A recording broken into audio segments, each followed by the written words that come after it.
as a caregiver going through the situation, whose loved one has passed, it's a little different, I think, to call yourself a caregiver still, but you still are one. At the end of the day, I mean, you still went through caring for a loved one in that situation.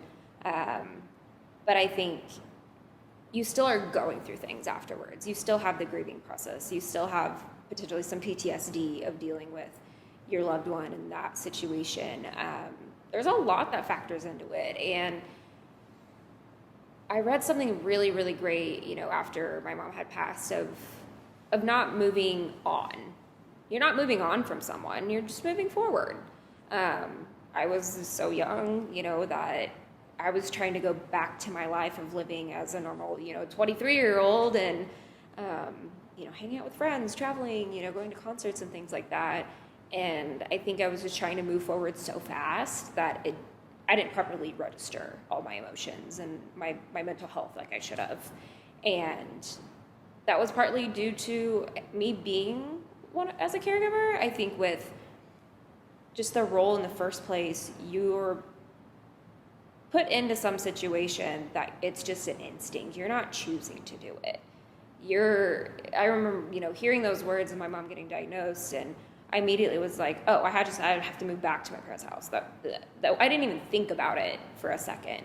And that night, I just packed my bags as much as I could, and then, a few weeks later, we had family friends officially move me out of my friend's house. So it was just a thing that I was going to do. And that's, I think, just how every caregiver is. And you're putting someone else first. You're not putting yourself first. And that's okay. This is a tough time. This is hard. I can't even imagine the people that are caregivers for years and their loved one may have, severe deficits or something that, whether it's mentally or physically or whatever. I can't imagine that. I think 9 months of that for me was enough. And, my mom deteriorated very, very fast. And so that's unfortunately just the name of the game with glioblastoma. But seeing patients that are 5 years plus and are thriving and they have zero deficits and all of that, like it just makes it so much worth it to see and be a part of and just be able to know them, I think in the first place is amazing. But with after your loved one does pass, you kind of hit a wall a little bit of everything just falling into one. You have the grief of losing someone. You have potentially, like I said, the PTSD of traumatic events. You have, what am I doing? What's my purpose? And dealing with that as a young 20-year-old, you're like, all of that's at once, and it's kind of like a midlife crisis.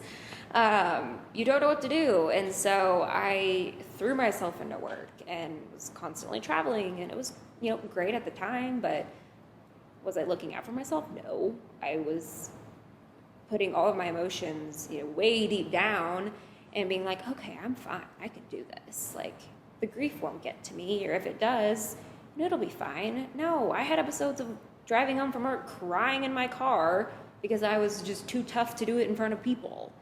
I was never the person to show emotion, growing up. That's just, I don't know how I was, but realizing, okay, that's not okay. You shouldn't be afraid or scared or have some type of embarrassment feeling of showing emotion. And as a caregiver, you don't want to show emotion to a loved one because you don't want to make them feel bad. And so you're going to go upstairs and do that in your room or in the bathroom or wherever. And I think that does trail on to, if and when your loved one does pass, it trails on after that. Because you want to make sure that you're okay, you're fine, you can move forward in life, but it catches up to you. It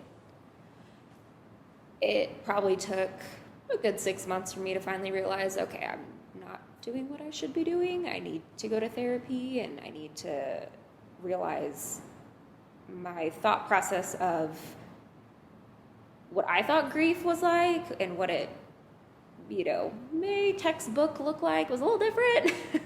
And they say, the stages of grief, happen here and there, and it's very true. Very, very true. You're gonna feel all the different feelings you know, whether it's a month, a year, you know, 3 years later. And there isn't really like a timeline of it.